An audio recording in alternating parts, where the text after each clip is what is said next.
Hello guys, Tack here, and today we're gonna have ourselves a battle between two of Bowser's most powerfulest forms, being none other than Gigabowser versus Fury Bowser. So without further ado, let's start the pre-analysis. Fury Bowser first made his appearance in Bowser's Fury. In this game, Bowser actually got turned into a monster after being infected by a black goo and Lake Lab Cat.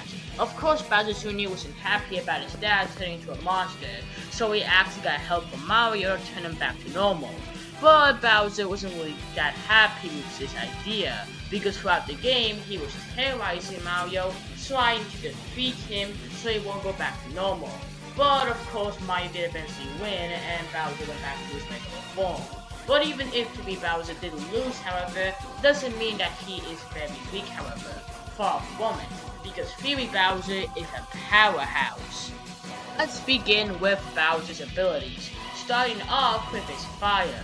With Bowser's fire, he can attack his opponents from a long range distance. Alongside that, Bowser can also use his body in a melee attacks. Alongside his melee attacks, he can also do a giant ground pound, which can cause giant shockwaves.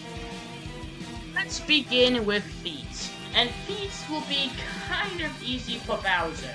Mostly for the fact that Fury Bowser is basically Bowser except much more stronger, giving him the ability to easily scale.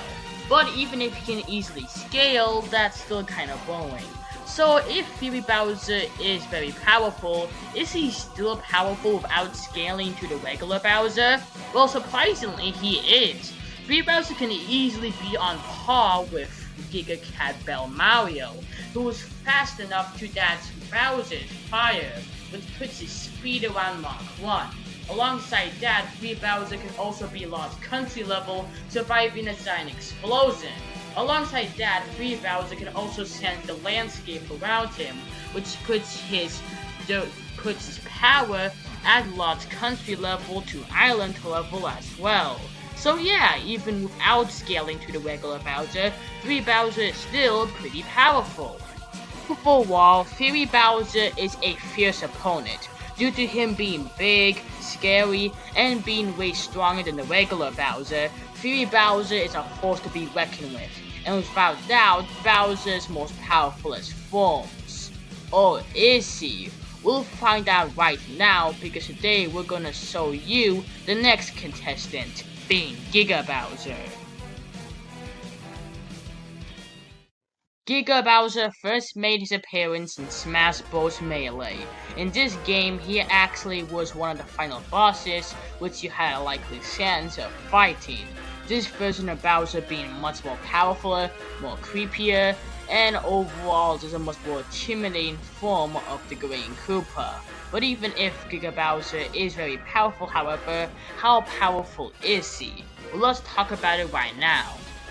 Let's begin with Gigabowser's abilities. Of course, you have some basic attacks that you would expect from Gigabowser.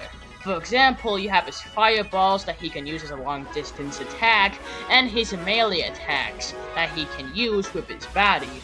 Alongside that, Gigabowser also has his cell that he can use to summon ice, which gives it the ability to freeze opponents. Alongside that, Gigabowser also has his smash attack, which may seem simple at first, but is powerful enough in reality to cause a giant explosion.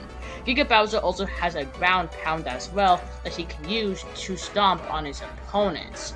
All of the attacks are pretty basic for Bowser, but he used them pretty well overall, making him a pretty fierce and unpredictable opponent to face. Let's begin with Feats, and of course I can already see someone saying that I cannot scale Gigabowser to the canon versions of the Nintendo characters, and you would be right, I cannot scale Gigabowser to the canon version of Mario, but I can still scale Gigabowser to the non-canon versions of these characters, being in Smash Bros., which may not seem that big of a deal until you realize that the non-canon versions of these characters in Smash Bros. Are still pretty strong. They can be really strong at times, being fast enough to dodge lasers, bullets, and even outrun a black hole. making them very fast. Gigabowser can easily take hits and dodge these characters, which would put his speed around massively faster than light, and also put his durability at universal, because keep in mind the non-canon versions of the Smash Bros. Characters can be powerful enough to take down Master Hand, who has universal durability. Overall, this pre-analysis was pretty short for Gigabowser, but even if it is pretty short, he still is overall a very powerful opponent, being massively faster than light, and being universal thanks to scaling to the Smash Bros. Characters, making Gigabowser overall a very fierce and intimidating opponent for you to face in the battlefield.